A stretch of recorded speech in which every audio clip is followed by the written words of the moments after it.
Udumo kuNkulunkulu kweliphezulu nokuthula emhlabeni kubantu abathokozelwa nguye. UJesu Kristu inkosi. Siyambonga uNkulunkulu wethu kakhulu, siyamdumisa bangcwele. Akekho ufana naye, akekho futhi onjengaye. Usigcinile wasilondoloza. Yaphela impela sonto.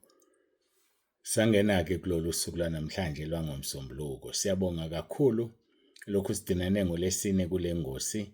NgoLesihlanu ngathi hayi ake nginifakele inkonzo endala ya 21 2020 noma 21 lapho sasichaza khona ngama-emoji eqolo, sasichaza khona ngama-tattoo. Ngangifakwe nasemsakazweni ikhwezi ngaleso sikhathi ngibuzwa imibuzo nje obuwawuzwa umshayeli wohlelo uMesisi Nonhlanhla Mthethwa uKamajola uyena-ke owayephethe uhlelo ngalelo langa. Ngicacisa-ke ngoholo umoya kaNkulunkulu ngendaba yamathathuu nokugcaba. Nenye-ke i-VN yalandela lapho yayikhuluma nayo futhi icacisa uLeviticus ukuthi umphefumulo wento ephilayo uhlala egazini. Hayi-ke bengidlula nje lapho ngithemba ukuthi uzwe kahle, walibona elakho iphutha, wabona yini izinto ezidala uhluleke, wabona ukuthi wafakwa imithi, wafakwa nezihlungu zezinyoka, kuphila inyoka kuwe, kuphila lesa silwane nalesa silwane.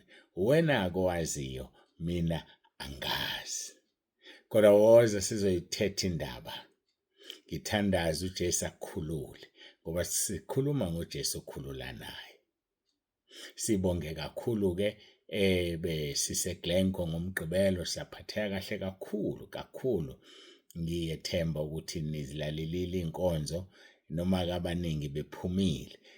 Batsheleni abantu ukuthi makuyi-weekend ama-VN abamaningi. Manje bayazumeka abona umuntu inqwaba yama-VN athi hayi lento iqeda amadatha ami ahambe, kanti ubalekela izulu. USathane lo semconvince. Kanti uma engabekezela nje kabili kathathu ngey'nkonzo zamaSunday eyilalela ngeke aphinde aphume. Kungcono ukuqokelela ingcebo kwelizayo ukunokuthi ukhale ngamadatha into ozofa uyishiye la. Mhlawumbe uyophuma umphefumulo usanda ukuthenga nje u-10 gig ufe, basale bewuxhaphaze u-10 gig wakho.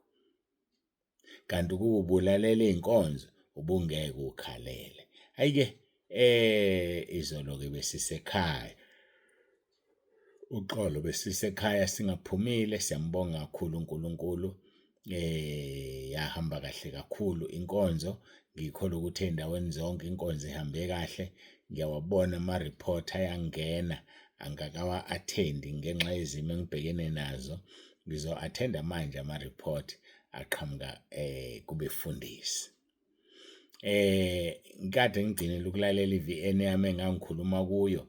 Ngibona sengathi benza iphutha abathumele izolo Sunday.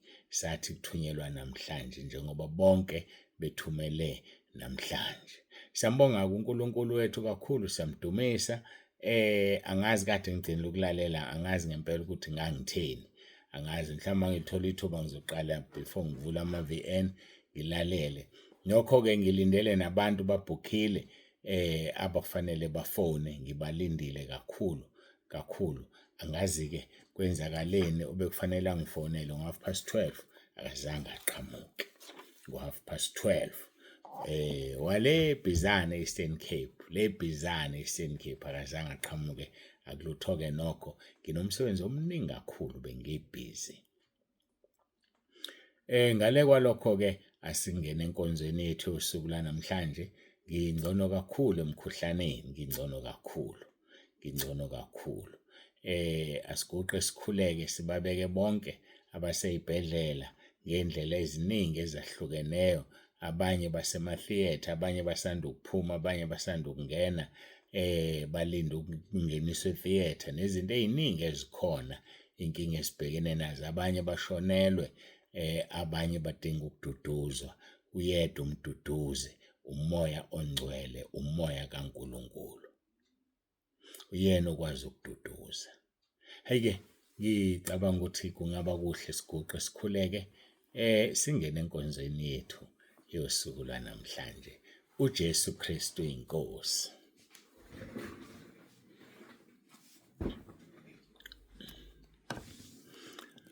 Baba, egameni likaJesu ophilayo, uNkulunkulu wethu nomusa, siyathobeka, sikubonga ngakho konke osenzele khona, sikudumisa. Akekho uNkulunkulu ofana nawe nonjengawe, uNkulunkulu ezulwini, uNkulunkulu emhlabeni. Thatha udumo Nkosi nangalesi sikhathi. Zidumise moya kaNkulunkulu ophilayo. Khulume ney'mpilo zethu, silungise, usicwale, silungele ukuyongena ekhaya ezulwini, silungele ukuhlwithwa kwebandla. Siyazizwa iy'nkulumo eziningi ziyakhulunywa ngendlela eziningi ezihlukene. Isiprofetho sakho Nkosi Jesu washo wathi ngey'khathi zokugcina koba khona oKristu abaningi.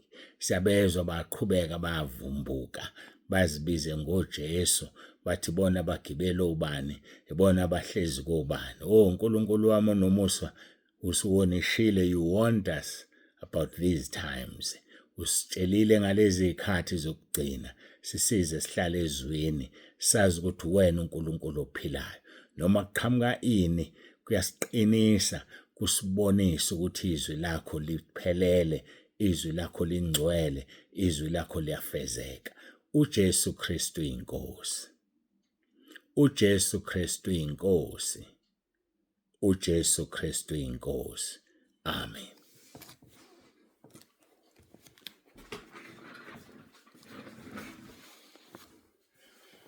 Sambonga uNkulunkulu kakhulu, samdumisa bangcwele. Ayike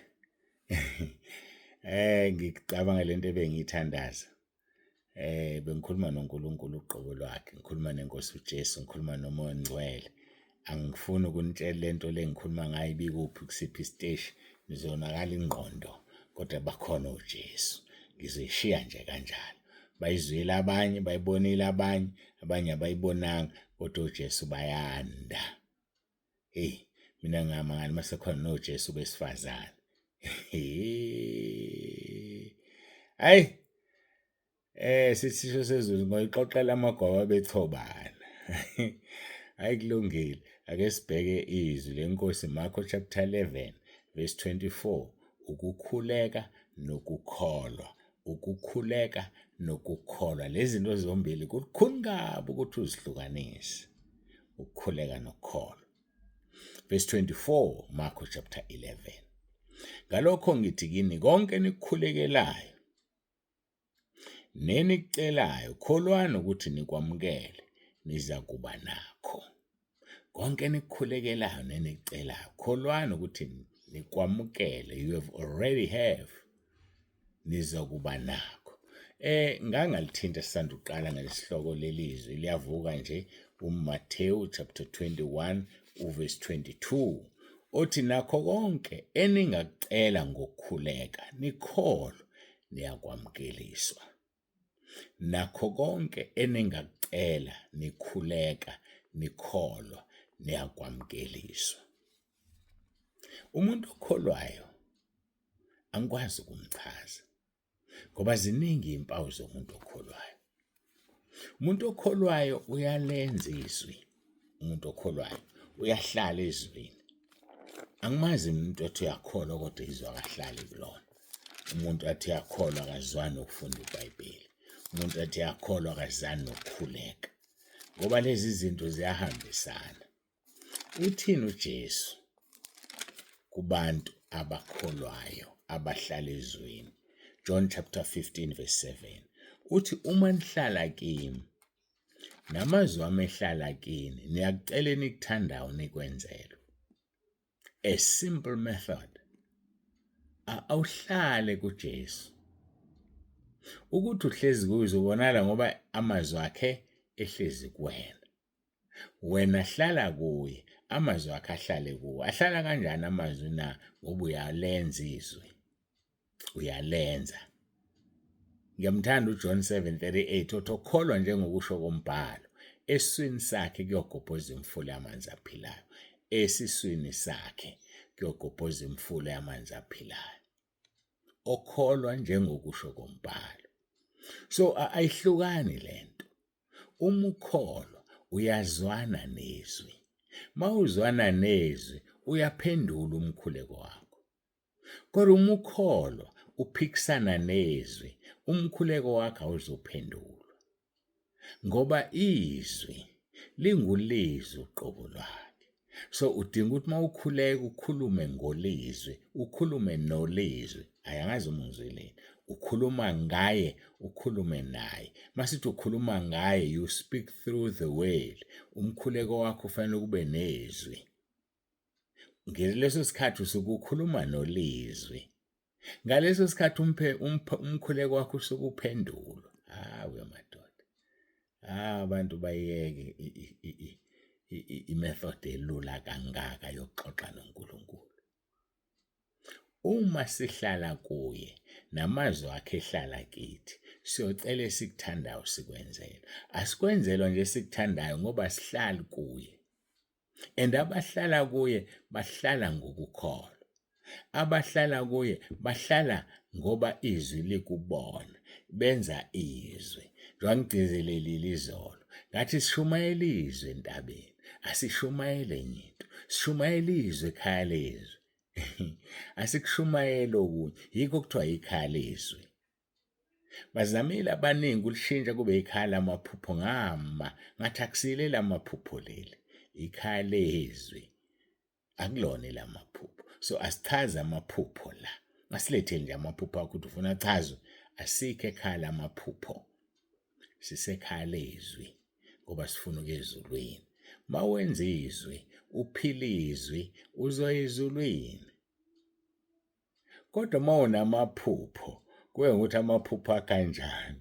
Uzoya la uphuphela khona. Uphuphela kuphi wena?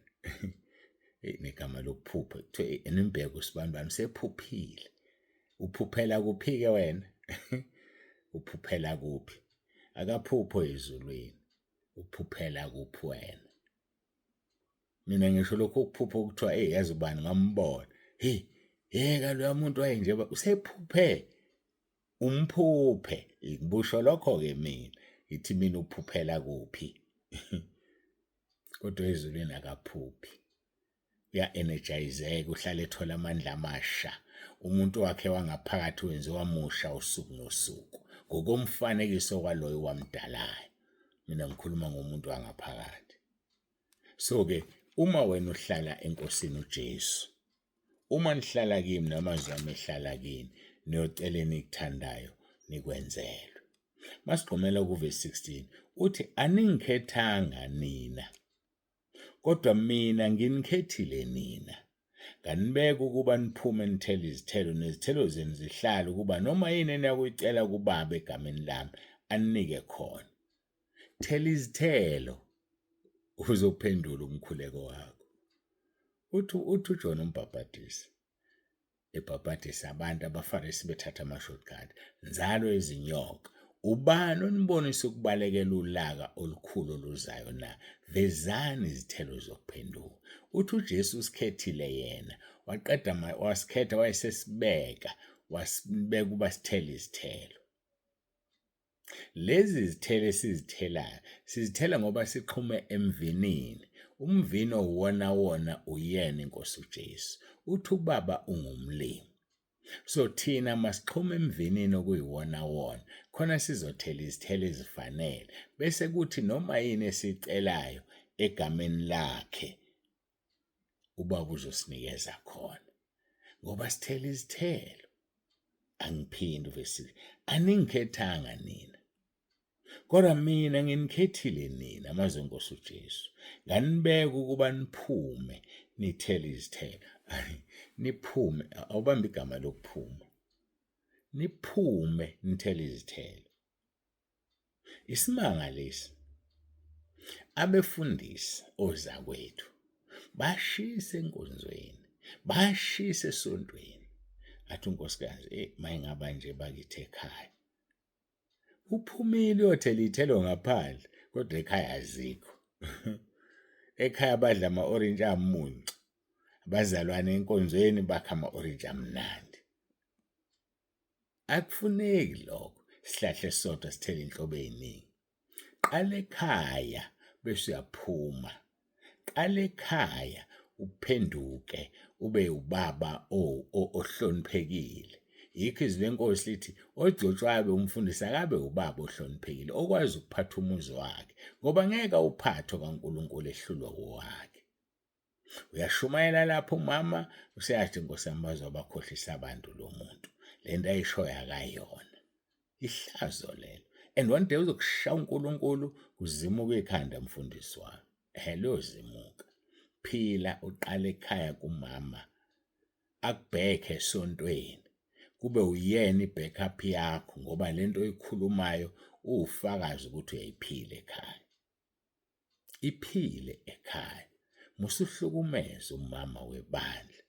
Musujola mfundisi.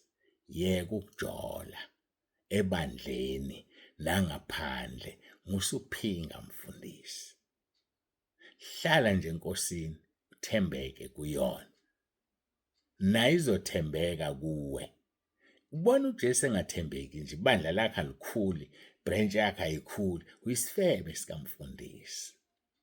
Buyeke ubufebe. Yeke ukuphinga. Ngoba lo moya uthatha uletha la ekhaya. Sekuze kwangena umama umfundisi uyaphinga naye la ebandleni. Sekungenele ibandla nalo liyaphinga nje. Kodwa nakuxatshana kubanjana ngehluthu. Kanti umfundisi umuntu wrong. Ufaka imbewu embi yokufebe ebandleni, yokuphinga ebandleni. Ey! Yawezwa amagama ngisho ngiwashasinda, kodwa sengiwashilo.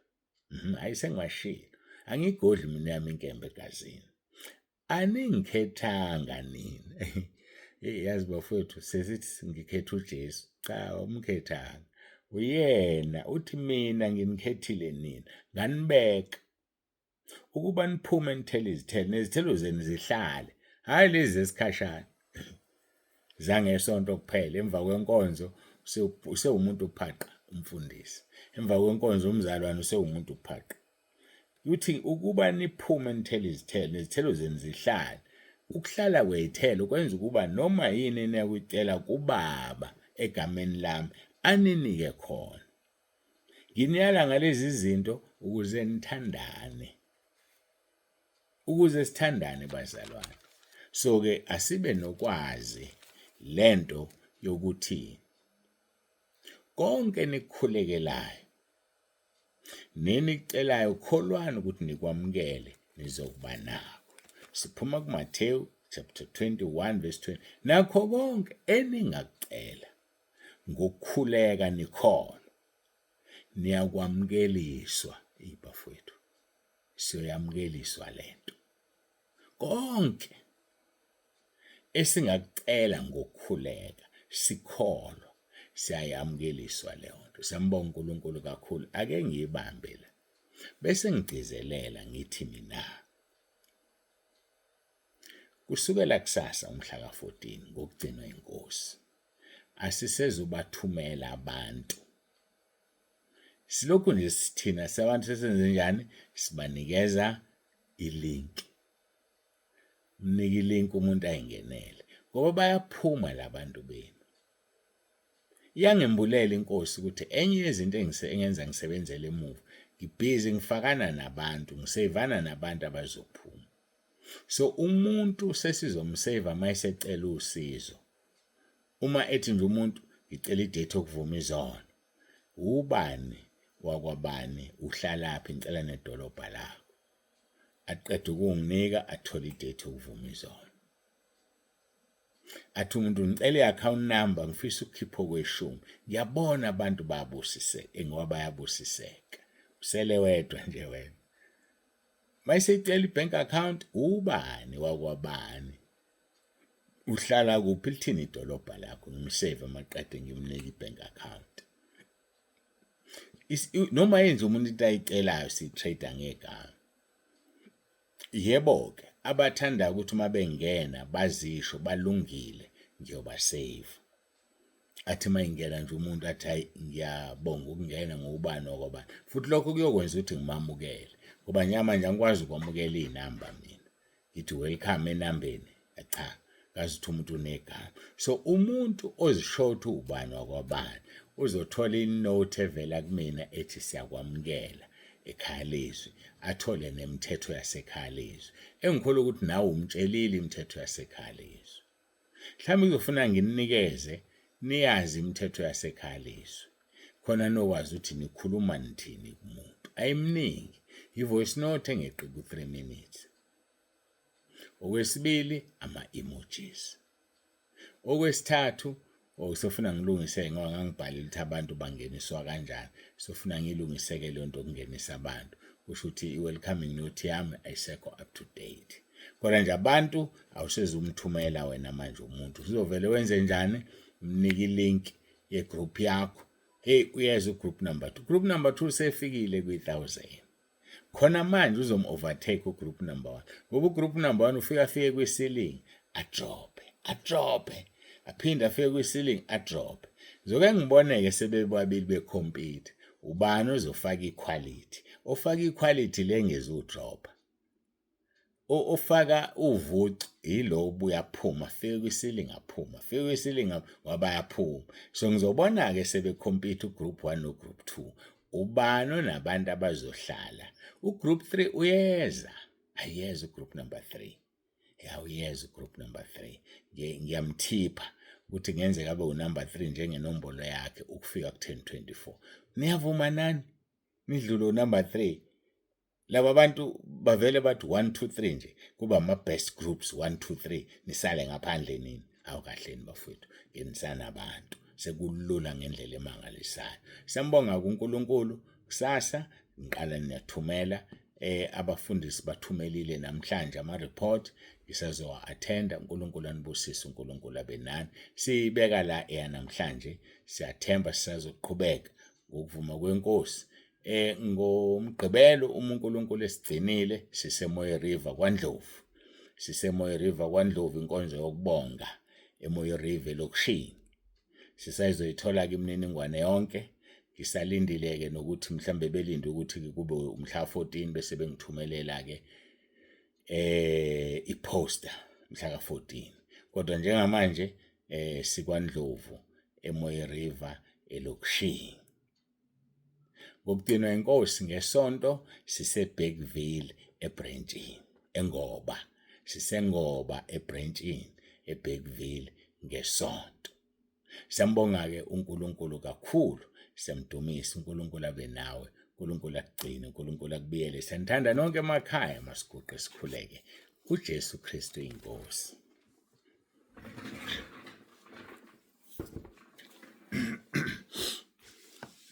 Babongcwele, babolungileyo, uNkulunkulu wethu onomusa, siyathoba phambi kobuso bakho. Siyabonga izwi lakho, siyabonga lenkonzo osiqinisekisa ngayo ukuthi uma sikholwa imikhuleko yethu izophendulwa. Uma sihlezi kuwe nezwi lakho lihlezi kithi imikhuleko yethu izophendulwa. Siyakubonga-ke uNkulunkulu wethu, yenza umsebenzi. Sinikela kuphila kwethu. uJesu Kristu inkosi. uJesu Kristu inkosi. uJesu Kristu inkosi. Amen.